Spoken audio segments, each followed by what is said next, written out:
Good morning student.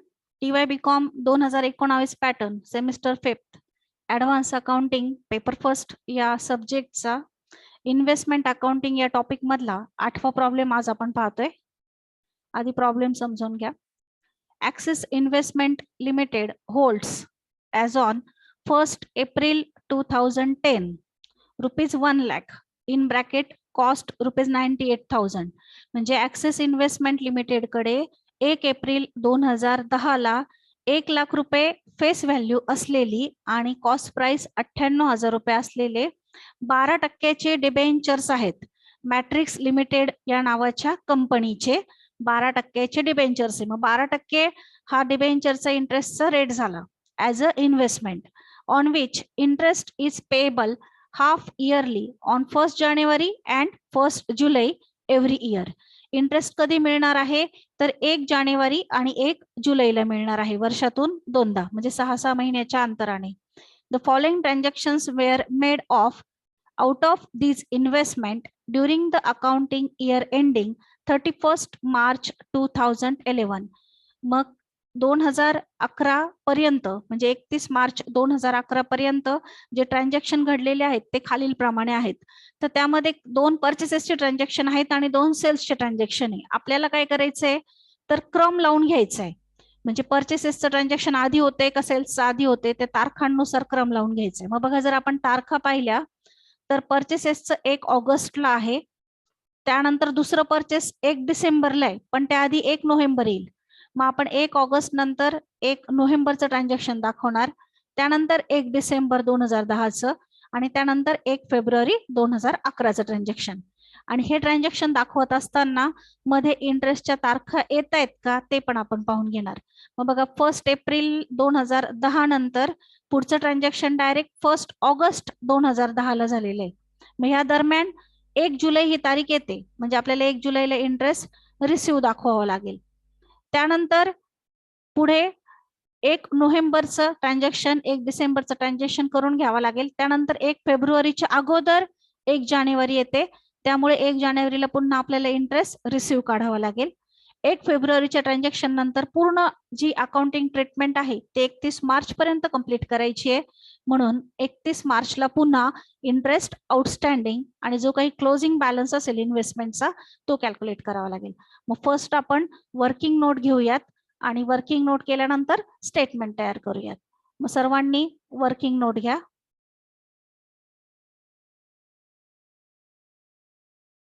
First working note घ्या interest अॅक्रूडची. 1/4/2010 ला आपल्याकडे बॅलन्स आहे, तर त्या बॅलन्सवर आपण इंटरेस्ट अॅक्रूड कॅल्क्युलेट करतोय. मग त्यासाठी आधी फॉर्म्युला लिहा. Interest is equal to face value गुणिले रेट ऑफ इंटरेस्ट गुणिले मंथ्स अपॉन 12. मग फेस व्हॅल्यू आहे 1 लाख रुपये, इंटरेस्टचा रेट आहे 12%, म्हणून 12/100 लिहिले. तुम्ही डायरेक्ट 12% लिहिले तरी चालतील. आणि मागच्या इंटरेस्टच्या रिसिव्ह पासून महिने काउंट करायचे. मग इंटरेस्ट रिसिव्हच्या ज्या तारखा आहेत त्या आपल्याला प्रॉब्लेम मध्ये 1 जानेवारी आणि 1 जुलै अशा दिलेल्या आहेत. मग 1 जानेवारी पासून 1 एप्रिल पर्यंत महिने काउंट करायचे, तर ते 3 महिने होतात, म्हणून 3/12. कॅल्क्युलेशन करताना 0 कॅन्सल झाले, 12 कॅन्सल झाले, 1000 आणि 3 ला गुणलं, उत्तर आलं 3000 रुपये. इंटरेस्ट आले 3000 रुपये. आणि प्रॉब्लेम मध्ये आपल्याला कंसामध्ये कॉस्ट प्राइस दिलेली होती, ती पण लिहून ठेवा. Cost price ₹98,000. फर्स्ट कॅल्क्युलेशन आपण पहिलं जे ट्रान्झॅक्शन होतं जे आपल्याला प्रॉब्लेम मध्ये दिलेलं होतं की axis investment limited holds on 1 April 2010 ₹1 lakh, cost price 98,000, 12% debenture of matrix limited as a investment. हे कॅल्क्युलेशन आपण केले. ओपनिंग बॅलन्स जो होता त्या ओपनिंग बॅलन्सवर 12%ने इंटरेस्ट अॅक्रूड कॅल्क्युलेट केलेलं आहे आणि ते आलेलं आहे 3000 रुपये. त्याची कॉस्ट प्राइस आहे 98,000. फर्स्ट कॅल्क्युलेशन लिहून घ्या सर्वांनी.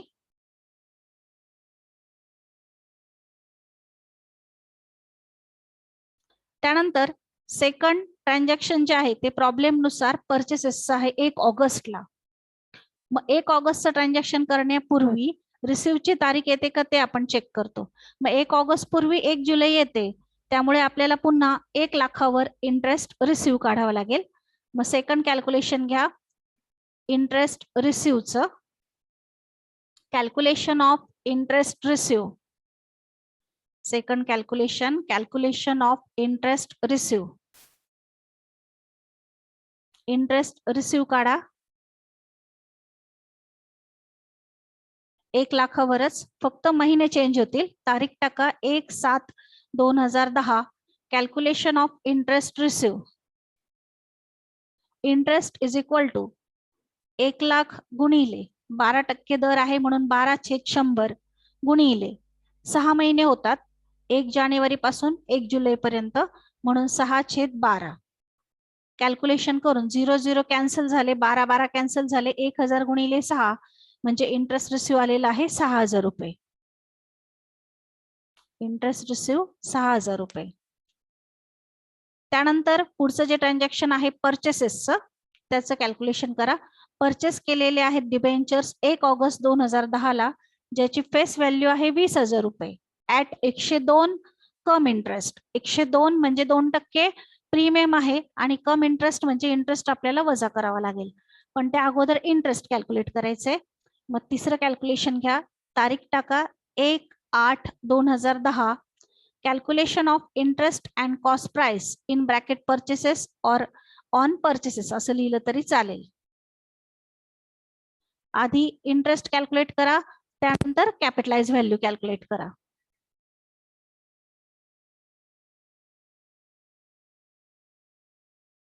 आधी इंटरेस्ट कॅल्क्युलेट करा. त्यासाठी अमाऊंट घ्या. फेस व्हॅल्यू आहे 20,000 गुणिले इंटरेस्टचा रेट 12% म्हणजे 12/100 किंवा 12% लिहिलं तरी चालेल गुणिले मंथ्स काउंट करायचे मागच्या रिसिव्ह पासून. मग 1 जुलै पासून 1 ऑगस्ट पर्यंत किती महिने होतात तर एकच महिना होतो त्यामुळे 1/12. 0 0 कॅन्सल झाले, 12 12 कॅन्सल झाले, 200 गुणिले 1 म्हणजे इंटरेस्ट आलं 200 रुपये. त्यानंतर कॉस्ट प्राइस कॅल्क्युलेट करा. कॉस्ट प्राइस कॅल्क्युलेट करण्यासाठी ट्रान्झॅक्शन काय आहे ते पहा. ट्रान्झॅक्शन आहे 102 कम इंटरेस्ट म्हणजे 2% आपल्याला प्रीमियम घ्यावा लागेल आणि कम इंटरेस्ट म्हणजे इंटरेस्ट लेस करावा लागेल.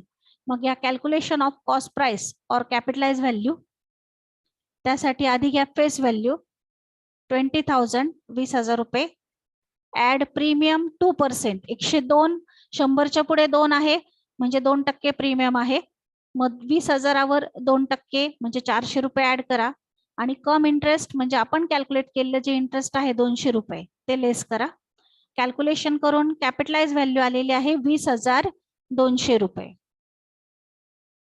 फर्स्ट परचेसचं ट्रान्झॅक्शन होतं त्याचं आपण अगोदर इंटरेस्ट कॅल्क्युलेट केलं आणि त्यानंतर आपण कॅल्क्युलेट केलेली आहे कॅपिटलाइज व्हॅल्यू.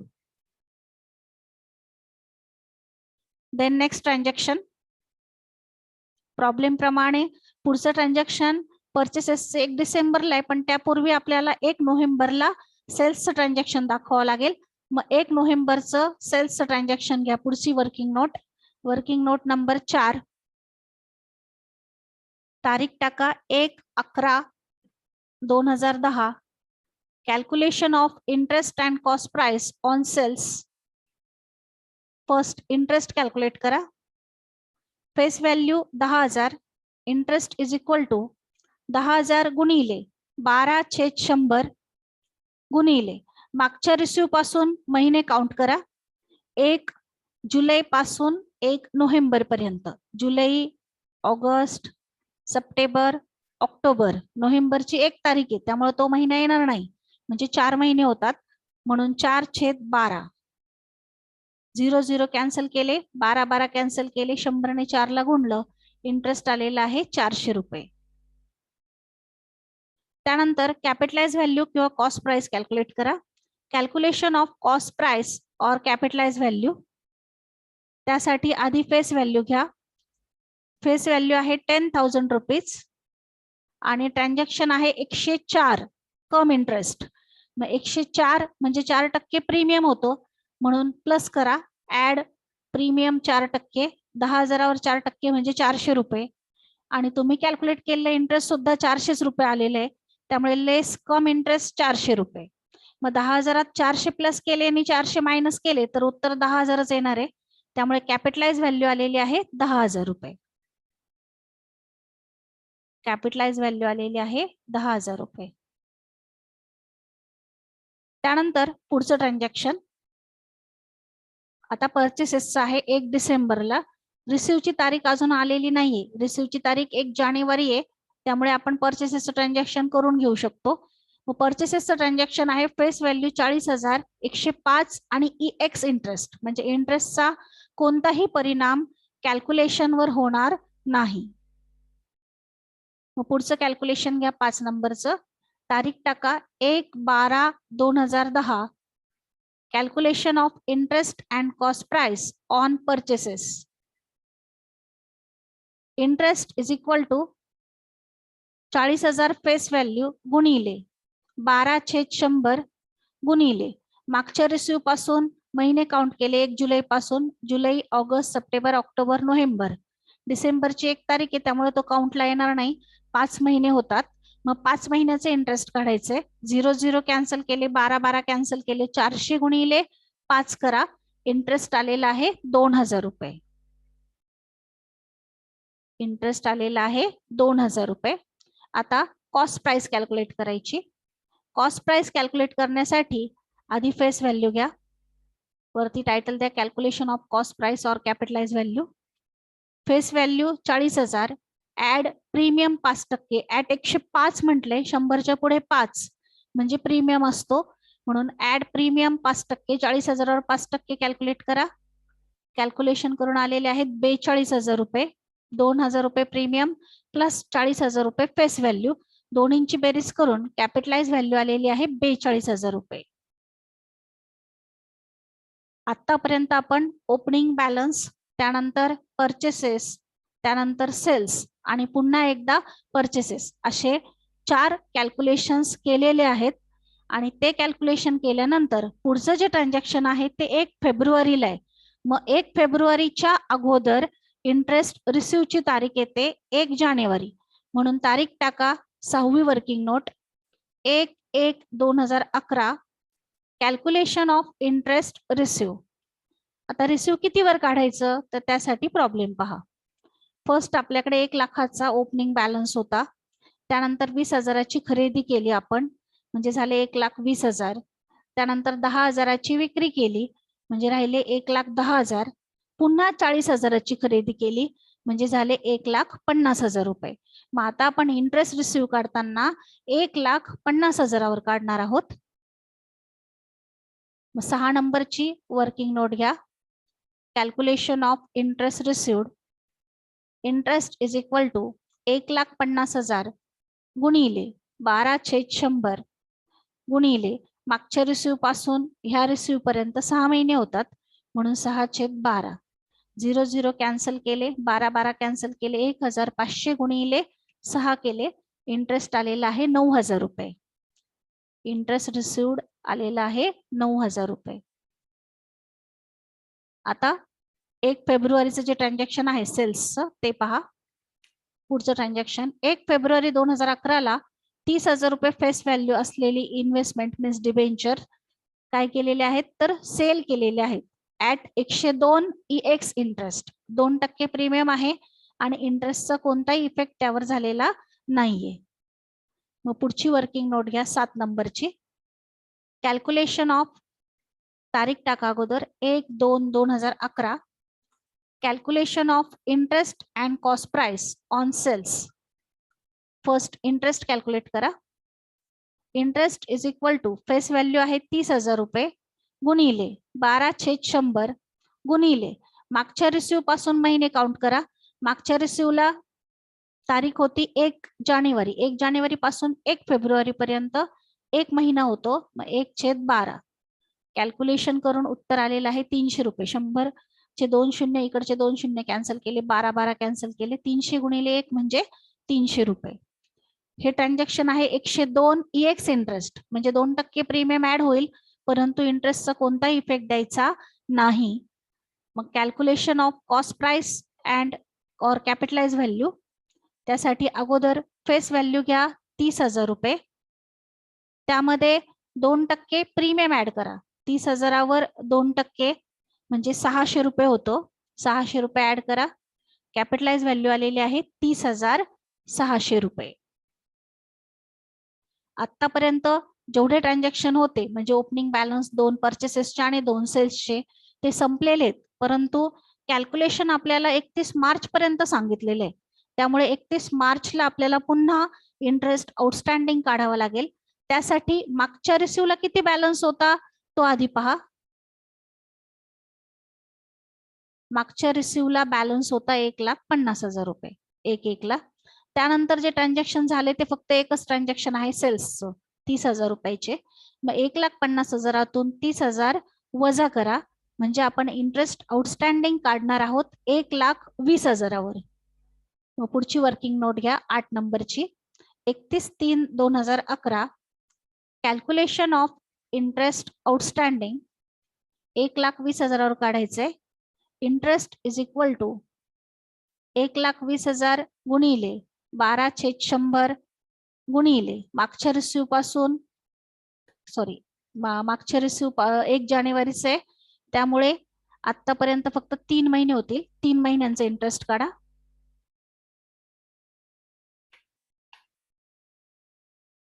3 महिन्यांचे इंटरेस्ट काढा.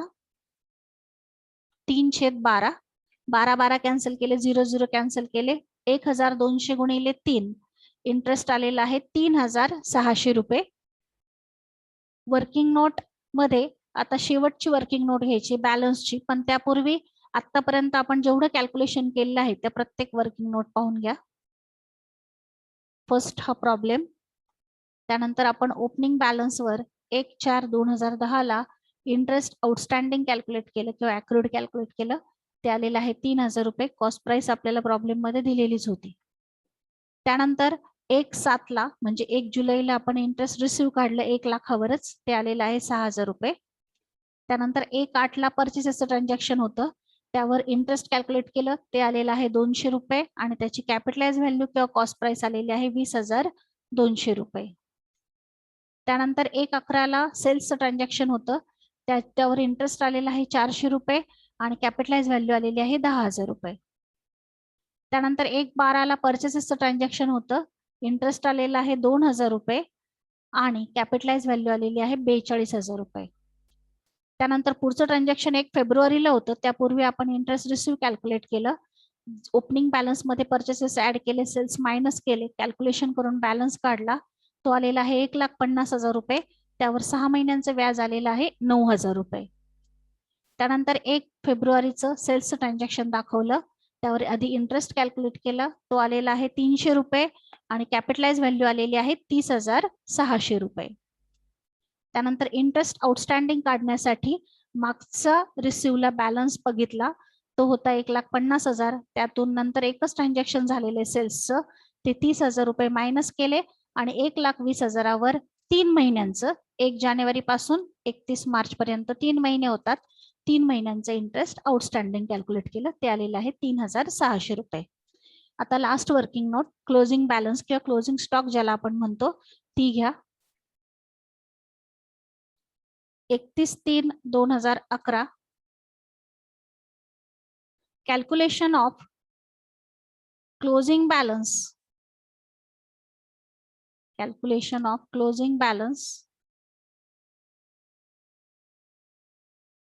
Capitalise value of investment. 3 column करा, पर्टिक्युलर, फेस व्हॅल्यू आणि कॅपिटलाइज व्हॅल्यू. पर्टिक्युलर मध्ये घ्या ओपनिंग बॅलन्स जो होता 1 लाख रुपये आणि त्याची कॅपिटलाइज व्हॅल्यू होती 98,000 रुपये, ती आधी मी लिहून घेतली. त्यानंतर आपल्याकडे जेवढे सेल्स असतील तेवढे मायनस करायचे असतात. मग प्रॉब्लेम मध्ये पहा किती सेल्स होते, एक 10,000 होते आणि एक 30,000 होते, म्हणजे दोन्ही मिळून 40,000 होते, ते लेस करा. मग 1 लाखातून 40,000 गेले, बॅलन्स उरला 60,000 रुपये. आता इक्वेशन मांडा. 1 लाखास 98,000, 60,000 किती, तिरकस गुणाकार करा बरोबरचं चिन्ह करून. 60,000 गुणिले 98,000 भागिले 1 लाख. कॅल्क्युलेशन करून उत्तर येते 58,800 रुपये. कॅल्क्युलेशन करून उत्तर येते 58,800 रुपये.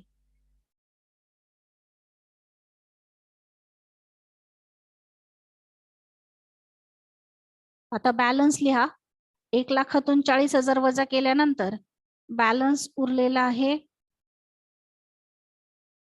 60,000 आणि कॅपिटलाइज व्हॅल्यू मध्ये लिहा 58,800 रुपये. कॅपिटलाइज व्हॅल्यू मध्ये लिहा 58,800 रुपये. त्यानंतर जेवढे परचेसेस असतील त्यांची फेस व्हॅल्यूच्या कॉलमला ऍड करायची आणि कॅपिटलाइज व्हॅल्यूच्या कॉलमला ऍड करायची. त्यासाठी आपण आपल्या ज्या वर्किंग नोट होत्या त्या वर्किंग नोट पाहून घेतल्या. त्यातून जे परचेसेस होते तर बघा, परचेसेस हे 20,000 रुपये फेस व्हॅल्यू, 20,200 रुपये कॉस्ट प्राइस ऍड केली, 20,000 आणि 20,200. त्यानंतर पुढचे परचेसेस होते 40,000 रुपये फेस व्हॅल्यू आणि 42,000 रुपये कॅपिटलाइज व्हॅल्यू, ते पण ऍड केली. आणि मग बेरीज करून घ्या. 60,000 प्लस 20,000 प्लस 40,000 बेरीज येते 1,20,000 फेस व्हॅल्यूची. इकडे 58,800 प्लस 20,200 प्लस 42,000 त्यांची बेरीज करा आणि बेरीज करून येते 1,21,000 रुपये. क्लोजिंग स्टॉक आपला आपण लिहिणार आहोत 1,20,000 फेस व्हॅल्यू आणि कॅपिटलाइज व्हॅल्यू 1,21,000 रुपये. आता स्टेटमेंट टाका.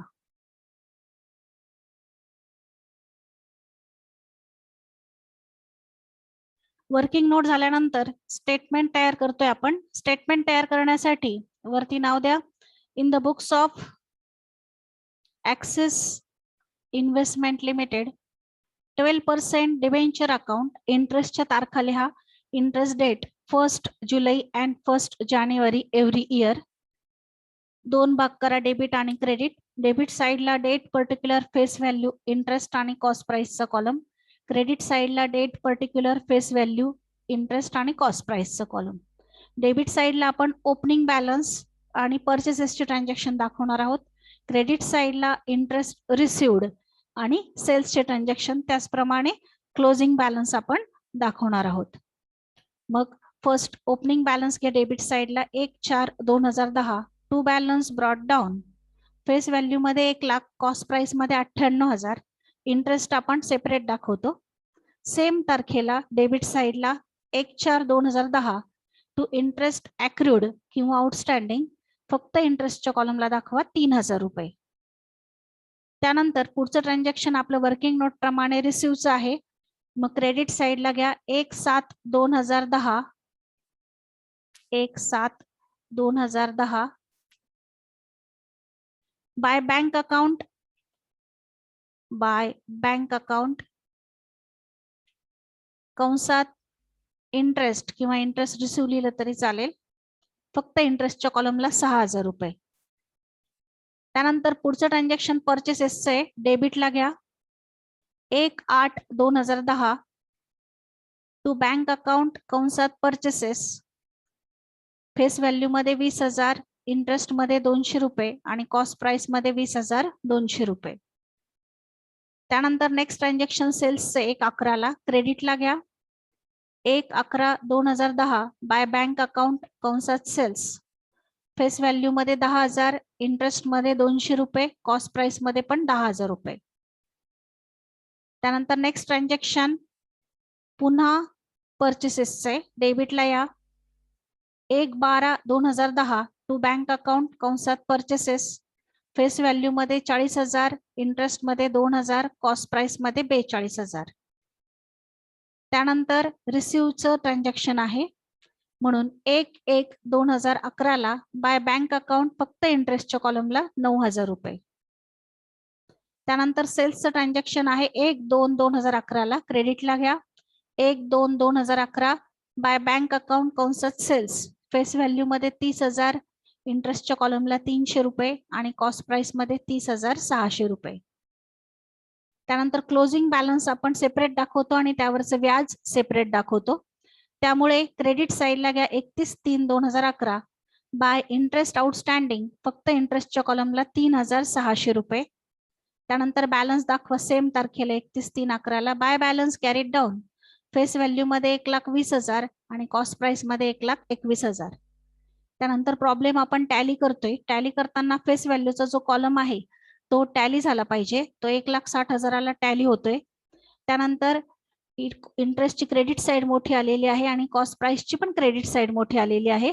19,100 आणि 1,61,600 डेबिटला मांडून घेतले आणि मधला फरक काढला. इंटरेस्टचा फरक आलेला आहे 13,900 रुपये आणि कॉस्ट प्राइसचा फरक आलेला आहे 1,400 रुपये. दोन्ही बॅलन्स आपण प्रॉफिट अँड लॉसला टाकतो. म्हणून डेबिट साईडला लिहा 31/3/2011 to profit and loss account कंसात बॅलन्सिंग फिगर. इंटरेस्टच्या कॉलमला डिफरन्स आलेला आहे 13,900 रुपये आणि कॉस्ट प्राइसचा डिफरन्स आलेला आहे 1,400 रुपये. याप्रमाणे आपला प्रॉब्लेम टॅली झालेला आहे. हा 8 नंबरचा इन्व्हेस्टमेंट अकाउंटचा प्रॉब्लेम होता. तो याप्रमाणे टॅली झालेला आहे. थँक्यू.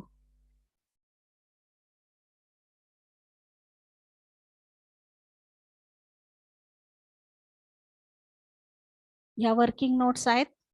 स्टार्टिंगला हा प्रॉब्लेम, त्यानंतर वर्किंग नोट आणि लास्टला हे स्टेटमेंट आपण तयार केलेलं आहे. थँक्यू.